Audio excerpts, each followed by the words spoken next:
মথুৰাপুৰত বিনামূলীয়া চকু পৰীক্ষা শিবিৰ আজি পুৱা 10 বজাৰ পৰা বহু চকু ৰোগীয়ে চিকিৎসকৰ দ্বাৰা বিনামূলীয়াকৈ কৰালে নিজৰ চকু পৰীক্ষা।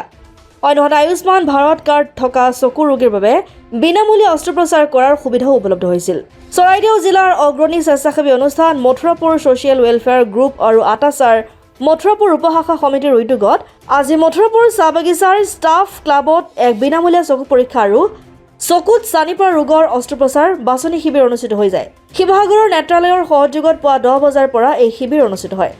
আয়ুষ্মান ভাৰত কাৰ্ড থকা চকু ৰোগীৰ বিনামূলীয়া অস্ত্ৰোপচাৰৰ সুবিধা উপলব্ধ থকা এই শিবিৰত বিভিন্ন চকু ৰোগী পৰীক্ষা কৰাৰ লগতে কেইবাগৰাকী চকুত চানি পৰা ৰোগৰ অস্ত্ৰোপচাৰৰ বাবে শিবিৰটোৰ পৰা চিকিৎসালয়লৈ লৈ যায় বুলি জানিব পৰা গৈছে। আমি মথুৰাপুৰ ষ্টাফ ক্লাবত চকু চিকিৎসা শিবিৰ এটা পাতিছোঁ আৰু মথুৰাপুৰ আটছা উপশাখা আৰু মথুৰাপুৰ ছ'চিয়েল ৱেলফেয়াৰ গ্ৰুপৰ উদ্যোগত আৰু শিৱসাগৰ নেত্ৰালয় চিকিৎসালয়ৰ সৌজন্যত চিকিৎসা শিবিৰটো আমি পাতিছোঁ। যোৱা মাহতো আমি চিকিৎসা শিবিৰ এটা ইয়াত পাতিছিলোঁ, কিন্তু আমাৰ মথুৰাপুৰ বাগিচাত বাগিচাৰ যিসকল শ্ৰমিক আছে এই শ্ৰমিকৰ চকুৰ অসুবিধা বহুত আছে, বহুতো চকুৰ ৰোগী আছে। তেওঁলোকে ক'লে যে আকৌ এবাৰ শিবিৰটো দিব লাগে, সেইবাবে আমি তেওঁলোকৰ কথাত আৰু এবাৰ শিবিৰটো ইয়াতে আজি পাতিলোঁ।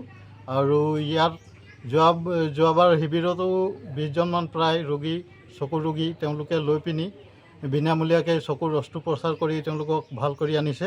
আৰু এইবাৰো আমাৰ প্ৰায় 15-20জনমান তেওঁলোকে আজি নিব আৰু বিনামূলীয়াকৈ অস্ত্ৰোপচাৰ কৰি তেওঁলোকে